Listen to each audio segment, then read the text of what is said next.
Hello and thanks for joining us. This is the Signature Show, and I'm Vin Martin Obiora Ilo. Today I have a special guest, not too much introduction. My guest is Chief Mike Ozekome-san. Chief Mike Ozekome is so many things, but most times I like to summarize that he's a constitutional lawyer and a human rights activist. Chief Ozekome, glad to have you on our show. Thank you very much. V. Martin Ilo, one of the doyens of the electronic media. Thank you, Chief. And you are welcome, Nigerians. Thank you. Let's go straight to business. Well, in this past 1 week or two, Nigeria has been occupied by security challenges. And of special mention is the attack in Plateau State. Let me start by asking you, Chief Ozekome, when that news broke that Monday morning, how did you feel? I felt very sad, much overburdened as a Nigerian, and I cried. I cried because not just for the loss of lives, precious lives, but for the fact that Nigerians have been driven to a point of unshockability. They no longer get shocked by the news of death. It has become the norm. Nigeria has been turned into a theater of blood. The geopolitical space has been turned into an Odeon of grisly and macabre massacre of innocent people, the most vulnerable, women, children, and the elderly. Nigerians have become the living dead or walking corpses, as Ayikwe Ama would prefer to describe it in his epic, The Beautiful Ones Are Not Yet Born. So when the news broke out that in Jos, in Riom, in Bakin-Ladi, Nigerians were being massacred by herdsmen with automatic weapons, herdsmen that have become unstoppable, herdsmen that have never been arrested, herdsmen that have never been prosecuted, herdsmen that have never been jailed, herdsmen who now go on a reign of terror, on a spree of blood-chilling, human blood spilling. I wept. Nigeria today is more insecure than ever before. Never since the end of the Nigerian Civil War in January 1970 has so much blood been spilled in Nigeria. 100,000 soldiers were killed. About 3 million Biafrans were horrifically and horrendously killed. So when I hear this present government begin to use arithmetic and geometry to compare statistically how many Nigerians have been killed now and how many were killed according to them during PDP time, I shed tears. Human life has become a matter of statistics. that more people were killed that time than now. Suddenly, human life is now valued less than the life of a cow, an animal. Most significantly, the perpetrators of this heinous genocidal crime are very well known. They come out and thump their chests and say, we are Miyeti Allah. We did it. The Plateau people roasted and killed 300 cows. Because 300 cows were roasted or killed, they have to take over 200 heads of human beings. In other words, then, we have come to the sorry stage where human life is now equated to the life of a cow. When I was growing up,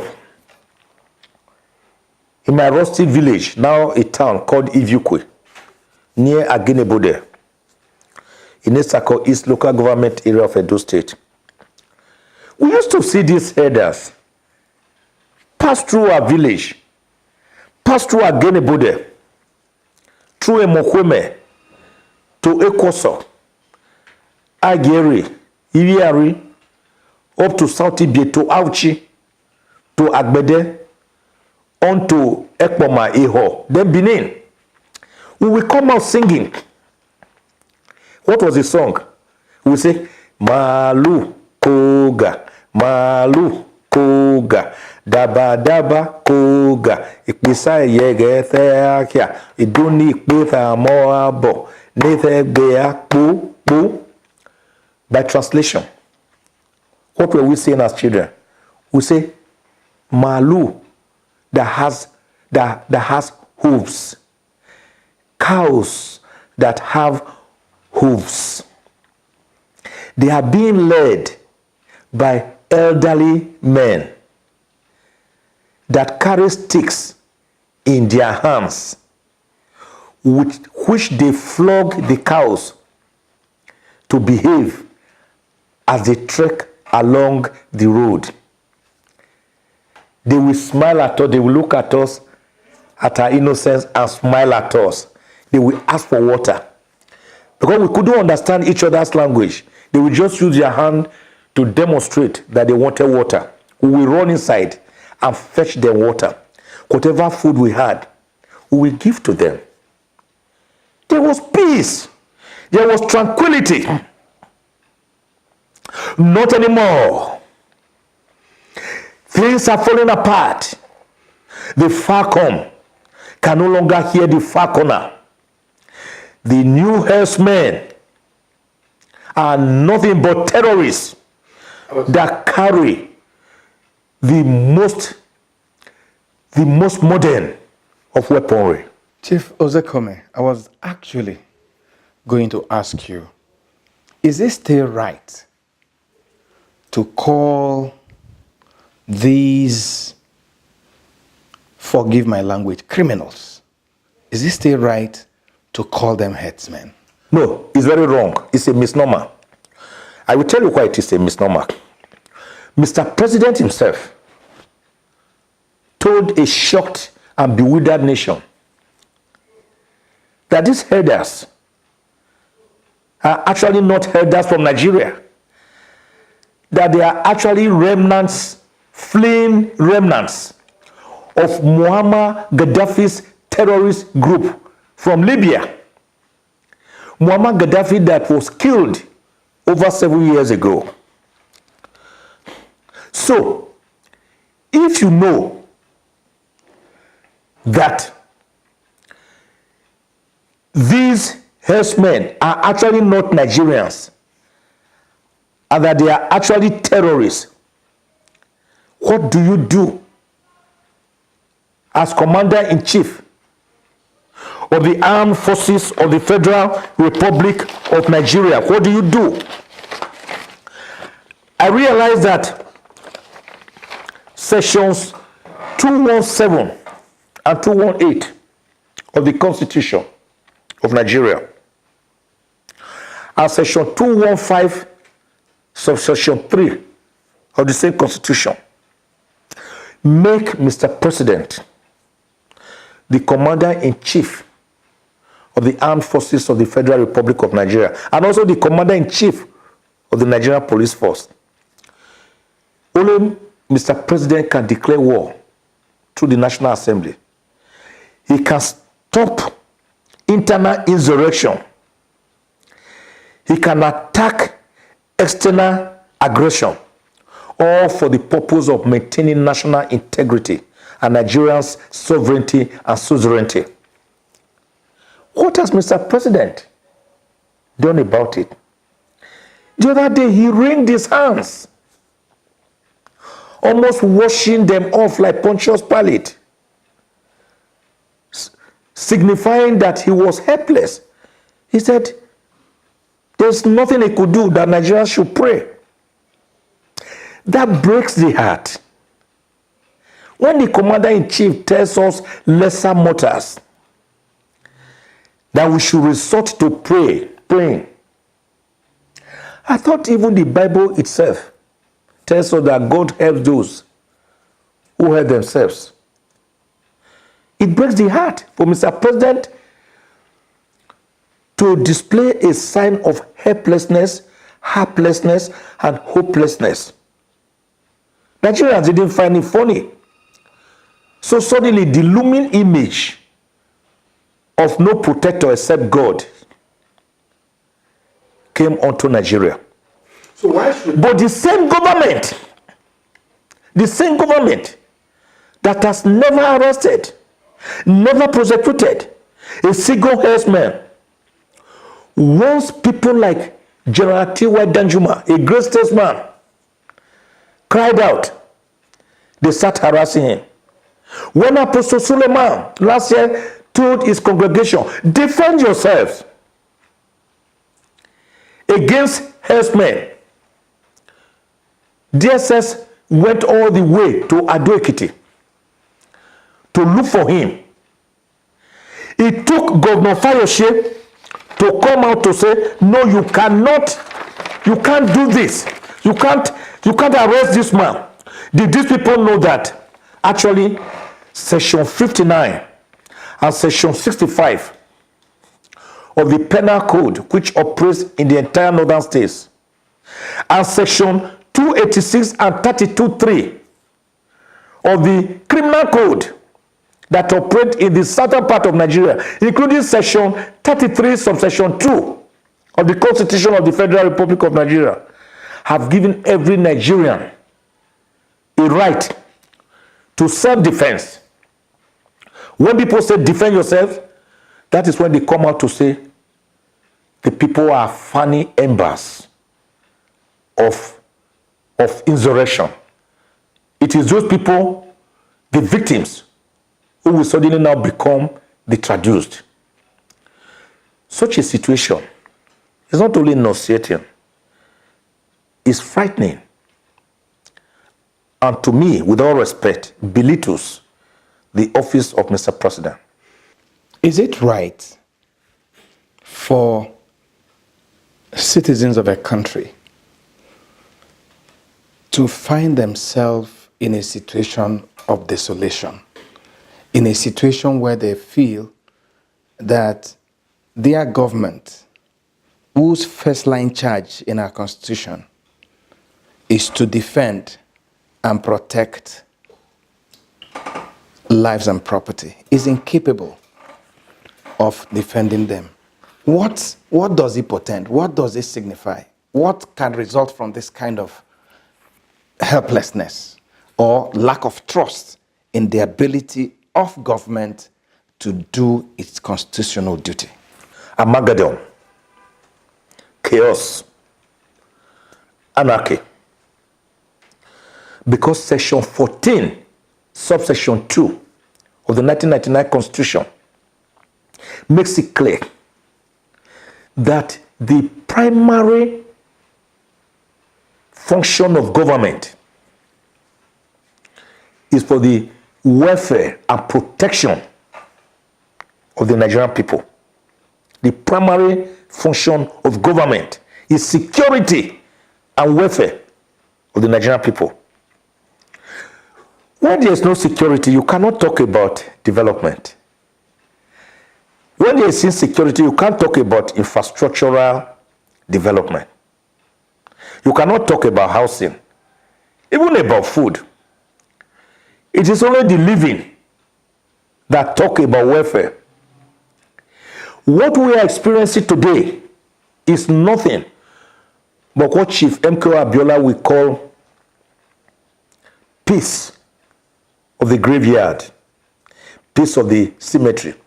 He said, you see, they continue to tell us that we need peace. But what type of peace are they talking about? There are different types of peace. There is the peace of the graveyard or the cemetery, because the graveyard is the most peaceful place on earth. That is not the kind of peace we are asking for.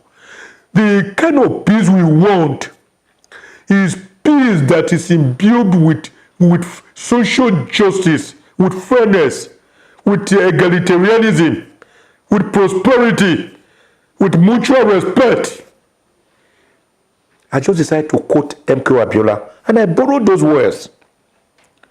That great Nigerian who paid the supreme price for redemptive messianism. But I tell you one thing. The Nigerian project is fundamentally flawed already from day one. From day one, from 1876, when that young lady gave Nigeria her name, Niger area.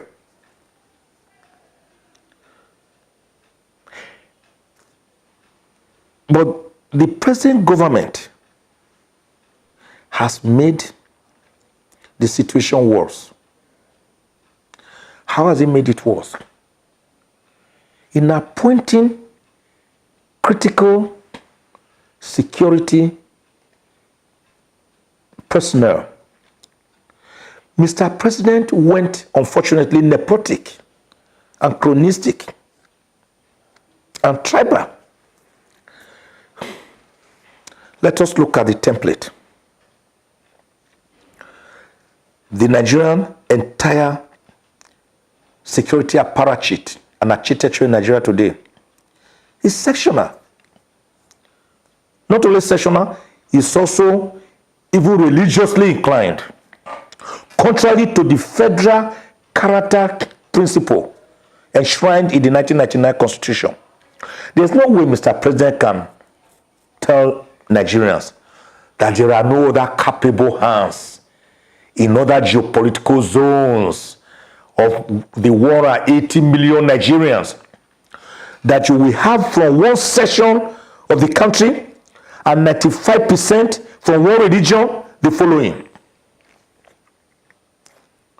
The Minister of Defense, the Minister of Internal Affairs, the Chief of Army Staff, the Chief of Air Staff, the National Security Advisor, the Chief of Staff to the President, the Acting Chairman of the EFCC, the Director General of the NIA, National Intelligence Agency, the Director General of DIA, Defense Intelligence Agency, the Comptroller General of Customs, the Comptroller General of Immigration, the Comptroller General of Prisons, the Comptroller General or the Director General of the Civil Defense Corps, the Inspector General of Police. Apart from the Chief of Defense Staff, who is more or less a ceremonial head aggregating the Chiefs of Staff, and the Chief of Naval Staff, that is in charge of now peaceful Niger Delta area. The other entire security apparatus and architecture of Nigeria is from one section of the country and 95% of one religion. In spite of the fact that Nigeria is a pluralistic society that operates a federal system of government. Has this ever happened before in the history of Nigeria? It has never happened in the history of Nigeria. Even Flora Shaw, the young lady who gave Nigeria her name in 1876, who later married Lord Lugard, the man who amalgamated Southern Protectorate and Northern Protectorate to found the Republic of the Federal Republic of Nigeria, she will be shocked in her grave. Even the great nationalist Albert Macaulay, Dr. Nnamdi Azikiwe, Zik of Africa, Ahmadu Bello, Sardauna Sokoto, Chief Obafemi Awolowo, Akanu Ibiam, Kashin. These great Nigerians, Anthony Nahoro, Aminu Kano, Gambo Sawaba, Margaret Ekpo. I can assure you, Dr. Dennis Osadebe, Chief Jereti Marere, Oketiebo, Ladoke Akintola, all these, Tafawa Balewa, the Prime Minister himself, who was deputy to Sardauna of Sokoto and was sent to the center. People like Joseph Tarka. I can assure you that they will be crying, weeping in their graves that this has never ever happened before in this country. I challenge any Nigeria to show me the time when one section of this country had every security position.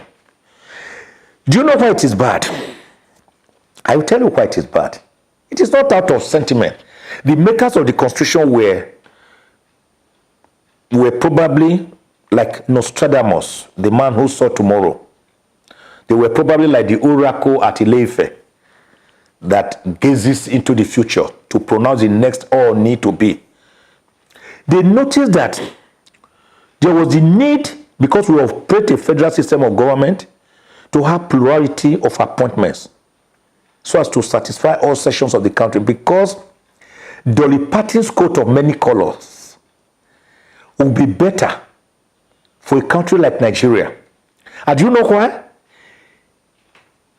The appointees of Mr. President, I dare say, none of them can walk up to President Muhammadu Buhari and say, sir, excuse me, sir, this thing is wrong. None of them can walk up to him and look at him eyeball to eyeball. Quote in local parlance, we say, anyanya, koro koro eyes. I say, Mr. President, this is wrong. They dare not. They will go in and rank a day, sir. Even if all is wrong, they will go and paint for him a beautiful picture of a country at peace and tranquility. The president himself cried out on one occasion that he sent the Inspector General of Police to Makurdi to go and take over the insurgency crisis and bring it, that it was much later that he discovered that the man did not go there. He only went there for one night and came back and settled in Kaduna. But what did he do? If he were, for example, an Igbo man, or a Yoruba man, or an Edo man, or an Estako man, or an Urobo person, or an Ijaw person, or an Ibibio person, or an Igala, or Idoma, or Ichekire, or TV, will such a person not be fired immediately to say, I gave you instruction, I ordered you as Commander-in-Chief of the Armed Forces and Police, and you didn't obey. But who knows how it will happen? Maybe in the dead of the night, you will quietly go there with one emir. He will go and rank Kadidi, I'm sorry, sir. And that's the end. But that is to the detriment of a nation in the throes of death.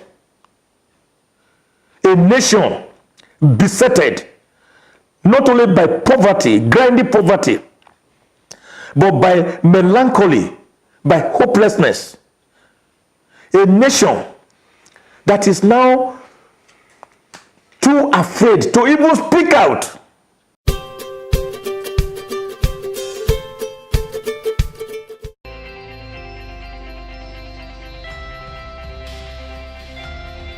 Two billion tons of trash are dumped into landfills every year around the globe. That's so much trash that if you lined it up in garbage trucks, it could circle the earth 24 times. Wow. But Sweden has found a way to make their trash work for them. By using it to fuel a waste-to-energy program that converts garbage into sustainable energy. Sweden has even gotten so efficient at this process that they've run out of their own trash and now import garbage from other places. Believe it or not, only 1% of Swedish garbage actually ends up in a landfill. So where does it all go? About half, or 47%, of Sweden's waste is recycled. The program recycles and sorts metals, plastics, newspapers, batteries, and electronics. The remaining 52% of the country's waste, like excluded scrap metal, circuit boards, and agricultural waste, is used for the country's waste-to-energy, or WTE program, which produces electricity from burning waste. So all that remains is a remarkable 1% of Sweden's trash that actually ends up in a landfill. But wait, how exactly does garbage turn into energy? After recyclable content has been removed, the remaining trash is brought to a waste-to-energy plant. There, the trash gets loaded into furnaces and burned, which generates a large amount of steam that spins generator turbines, producing electricity for the nation's power grid. All leftover metals are separated and recycled, while any other remaining materials that do not burn, like porcelain and tile, are collected and repurposed into gravel for road construction. Over the past decade, Sweden has become so good at this waste-to-energy process that they've actually run out of their own garbage and had to start importing it from other countries.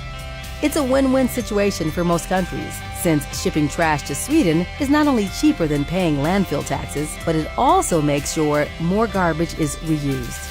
In 2014 alone, countries like the UK and Italy exported about 2.3 million tons of waste to Sweden's WTE facilities. Those factories charge about $43 per ton of trash, meaning that for those 2.3 million tons, the country made almost $100 million in revenues. Day by day, Sweden gets closer to becoming a zero-waste nation, with efforts both large and small. Their waste-to-energy program has even inspired other countries to consider it for themselves. Do you think a waste-to-energy program would be beneficial in your country?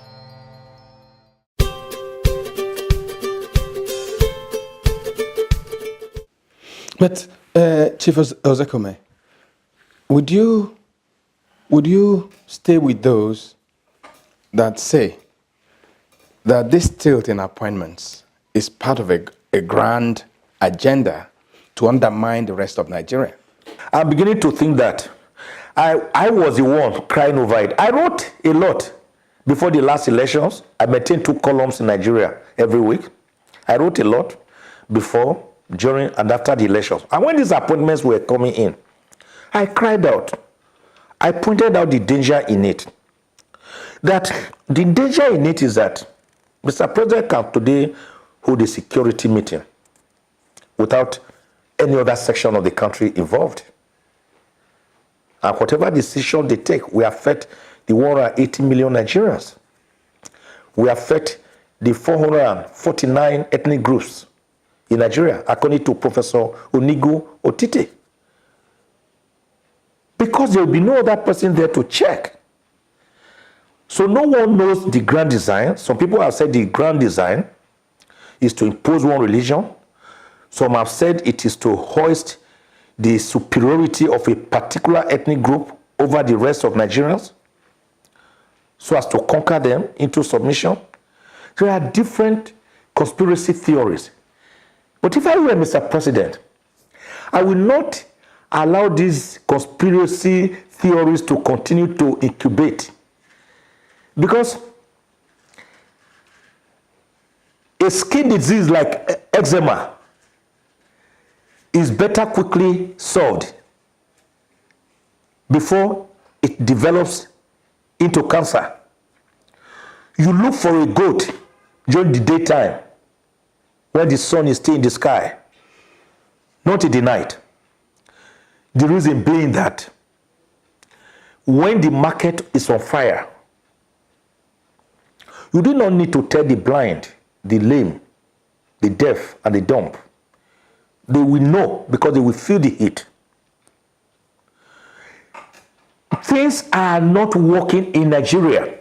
And anybody who is telling you that things are working, Mr. President, sir, in case you are listening to this interview, sir, I'm just your humble citizen of Nigeria. I mean no harm, sir. I'm just saying it to you, sir. Call your security people. Tell them that they have not been giving you the true situation of things. That Nigeria is beleaguered. That Nigerians are afraid, are even scared to walk on the streets, to talk, to speak out. Whereas one of the greatest adjuncts of democracy is freedom of speech, a free press, independent and impartial judiciary, a strong legislature. But all these have been panel beaten, more or less into submission. So we have come into an era of mass framing. Another development that we have never seen in the country before. If you now criticize government, or you now, the others say you have committed murder, or you are gun running, or you have committed armed robbery, Mr. President should take over, sir, and stop this drift towards the precipice. I've heard about the movie, The Road to Rwanda. And I see red flags. Yeah. I'm a student of history. When I look back to 1966, I see those red flags flying in our country today. Do you share the fear of a lot of Nigerians? I've been speaking to a lot of them, that we're not only marching towards the road to Rwanda, that we're marching towards the road to Bosnia-Herzegovina, we're marching towards Libya, we're marching towards, countries, Iraq and all that, that saw these red flags and never took time to mend their ways. I totally agree. I share that view. If care is not taken, God forbid, a possible Rwandization of Nigeria. Rwanda was made up like this. The people saw it coming. Ethnic, religious warfare. Nobody there to stop it. Chaos finally coming in, dovetailing into anarchy. We saw Bosnia-Herzegovina. We saw the former USSR, United Soviet Socialist Republic. People say, oh no, it can't break up. Today, how many countries came out of USSR? Even Sudan here, less than 4 or 5 years ago, broke up into Southern Sudan, and Sudan. Nigeria almost broke up between 1967 and 1970. It took Gowon, who has said he was going to carry out a bicycle expedition against the Biafrans from the Nsukka axis. 3 years to know that you can know when a war starts, but you may never know when it will end, and the consequences. And the horrific genocidal killings that were perpetrated, we still have all the scars on our body politic today. When the Civil War ended in January 1970, with the then head of state Gowon proclaiming the 3 R's of reconstruction, rehabilitation, and reconciliation, didn't the Igbos think that all was well, since he also declared that there was no victor, no vanquished? What question? Can we say, in all honesty, that the Igbos, the Indigbo race in Nigeria today, has actually been reconciled with Nigeria? So when these things, little droplets of water, build up oceans, you cannot treat eczema, you cannot treat leprosy with the medicine meant for eczema. It will not cure it. So when you see things starting like this gradually, and people like us are warning, here are red flags, here are ominous signs, ominous cloud hovering over the sky. Rather than listen to those resonating voices, people will quickly tailor everything towards politics and say, oh, he's talking like that, maybe he's supporting President Jonathan, former President Jonathan, maybe he's supporting PDP. Everything has been politicized. Even some of us who are apolitical, in the sense that we do not carry any membership card of any political party. When you criticize and analyze objectively and ask for the way forward, they say, oh, he must have sympathy for social political party. That is why he's speaking like that. So everything is seen from the prison of politics. They see it as you are either for us or you are against us. Is that how to run a nation? But that is not how to run a nation. Democracy itself thrives mostly on opposition and critical voices of plurality.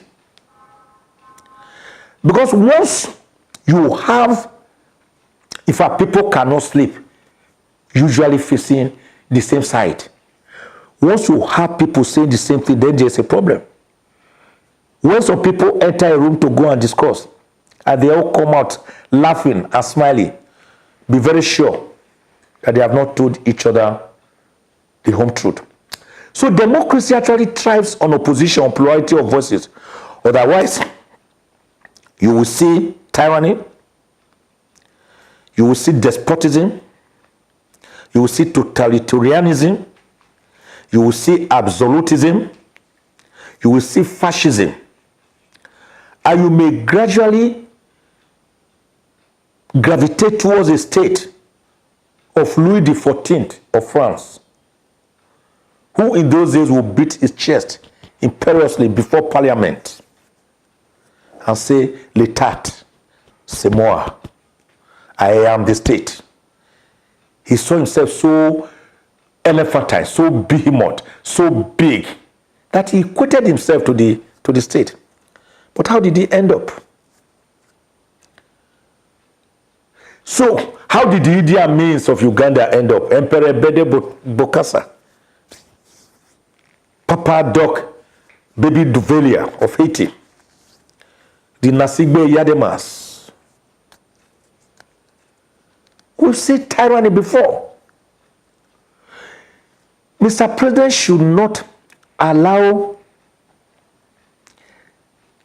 his advisors or his aides or his appointees to don on him the garment of a tyrant. But don't you think that we may not be telling ourselves the truth? Each time we keep talking about advisors, telling Mr. President the wrong things. Mr. President, before he became president, lived in Nigeria. Yes. Since he became president, except for when he was medically indisposed, he lived in Nigeria. He still lives in Nigeria. Does becoming president make him forget the reality in a country like Nigeria? Why do we keep blaming advisors and their subordinates? The reason we say that is that advisors are usually the first in the line, the first line of defense. But I want to agree with you that there are times we pass the buck. On my table there, you will see it. The buck stops here. That was by Harry Truman, former American president. That's the point I'm making. Nobody is going to say Oshimba just government. Nobody is going to say so chief of army's government, or so inspector general of police government, or so minister's government. It will be Buhari's government, just as you say Abacha's government, Babangida's government, Shagari's government, Shoneko's interim national government, Tafawa Balewa's government. The president must know that the buck stops on his table, and that whether he is given the correct position or not, he has a duty, having been in Nigeria all his life, having known the problems of Nigeria, to break through the smoke screen, through the facade, to look at the real problems.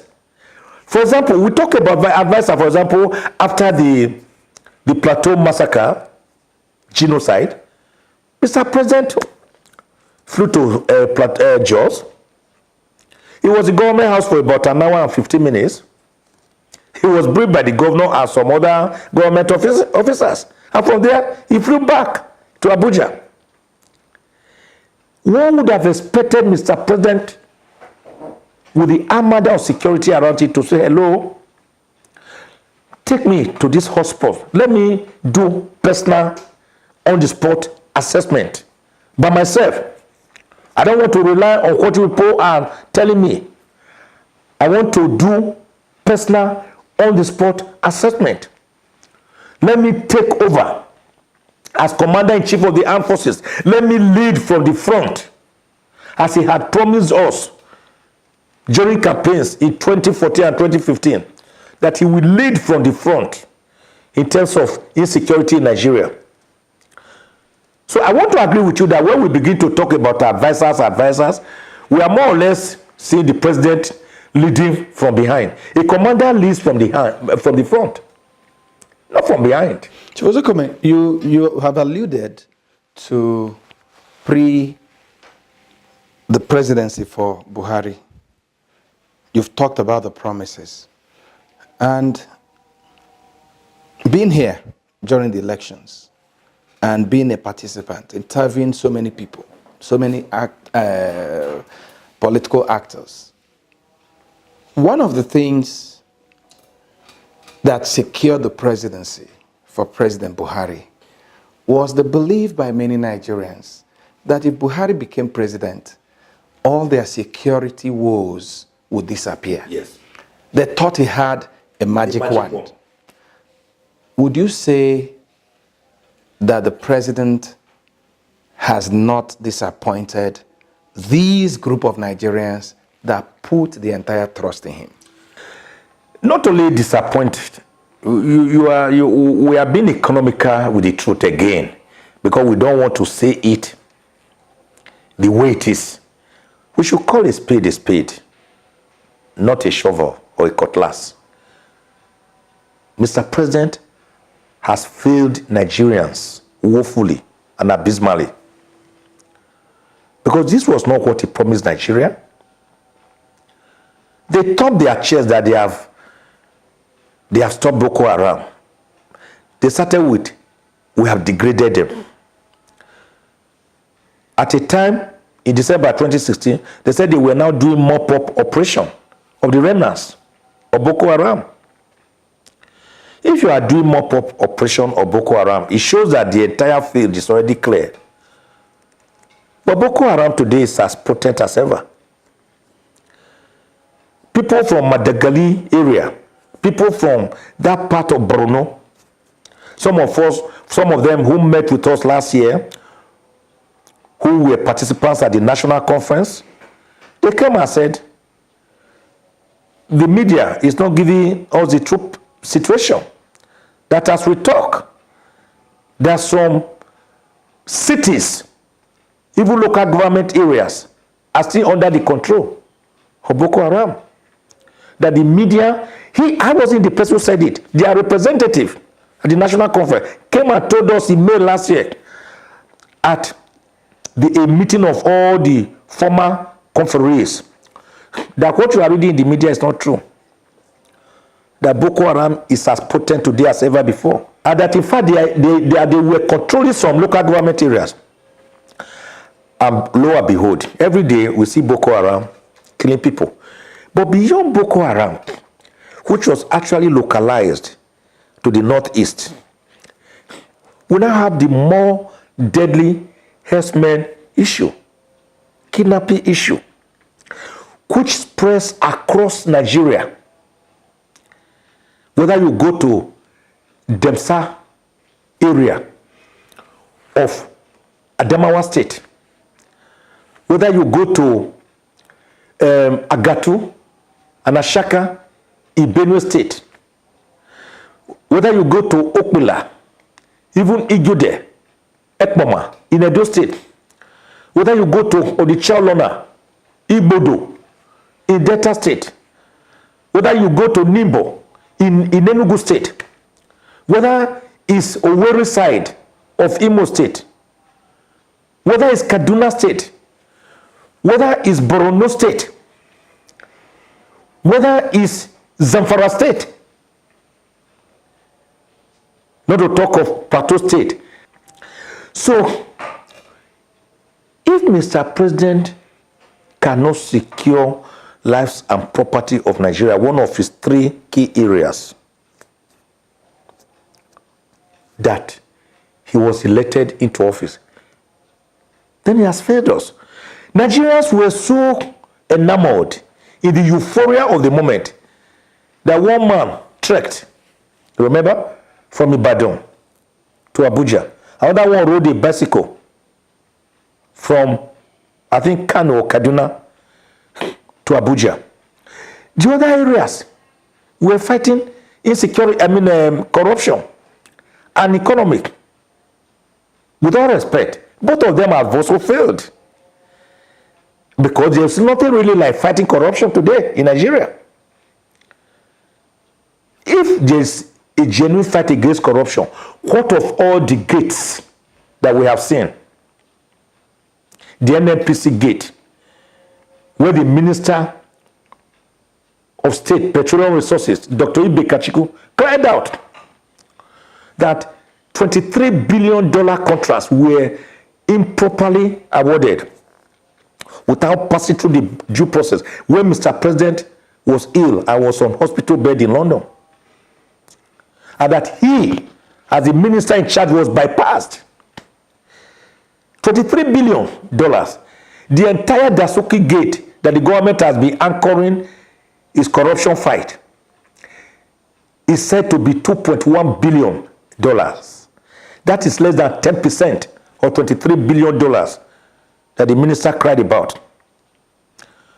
What of the other man who ran away from Nigeria and came back and was promoted? Mr. What's his name now? He was promoted in the civil service. And he came out and said he was actually being protected by state security forces. Now, when Shehu Sani said the government was fighting corruption within government cycles with perfume and fighting corruption outside with insecticide, that was a beautiful liner. I have since developed it to say that when it comes to corruption against opponents and critics of government, the government fights it with pesticides, insecticides, and herbicides. But when it comes to corruption within government cycles, the government fights it by hugging it, by serenading it with Sasarobia perfume and cologne. That is not how to fight corruption. That is why most Nigerians have never bought into it. Because many people in the present government have been accused of corruption with petitions, heaps of petitions written against them. The government has never picked up any of them to charge them to court. Their answer is, if you yourself believe that they have committed the offense, go to court. Why did they tell the people to go to court against Olisa Metu? Against all the people they are currently trying. But once it comes to them, they will say, the government will not do anything, go to court. Even Babachi Lawal, he granted an interview last week that, oh, he's always with Mr. President. He has access. That he has access? Anyway. And the man was given special treatment. Mr. President, after first defending him, the presidency first defended him, that he was not corrupt. When we all shouted, when the civil society shouted, they had to even set up a special panel headed by Mr. Vice President, Professor Yemi Oshibanjo, SAN, to look into his matter. The panel indicted him.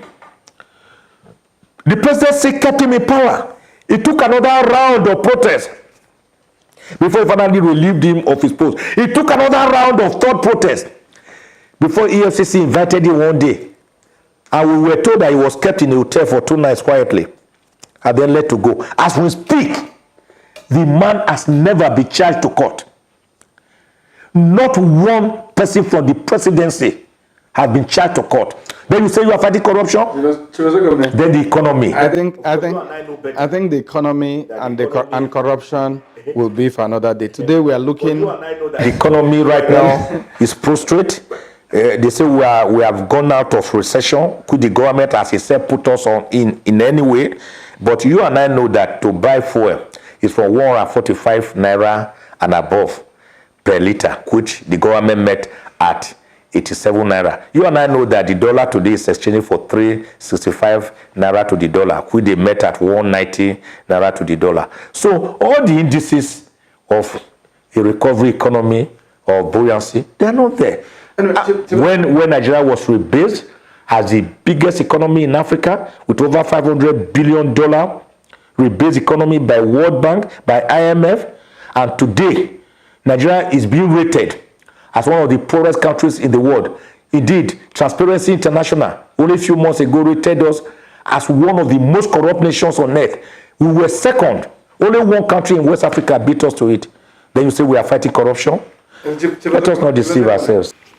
As a senior advocate of Nigeria, what would be your advice to those Nigerians who are so despondent, who have lost? I mean, we saw it in Plateau State. They said it loud and clear. They even invaded their government house, saying they had lost confidence in the military and the leadership of the country. What will you say to them? And I might also ask, what rights do they have? What steps can they take to seek redress? They have many rights. They can petition the United Nations, European Union, International Criminal Court for genocide. They can go to court to take out a class action on behalf of their people who have been killed, who have been murdered. But more importantly, they should prepare their PVC, that permanent voters card.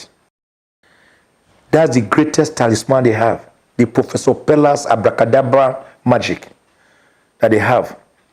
You vote out a government that you feel has disappointed you.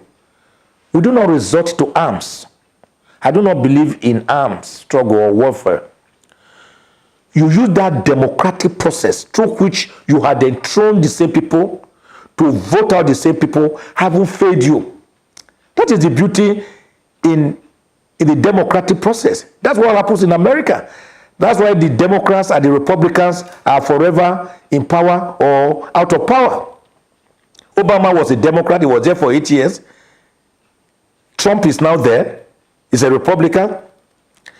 And Americans are watching him. The world is watching him. You may declare that the next election in less than 2 years' time, he'll be voted out.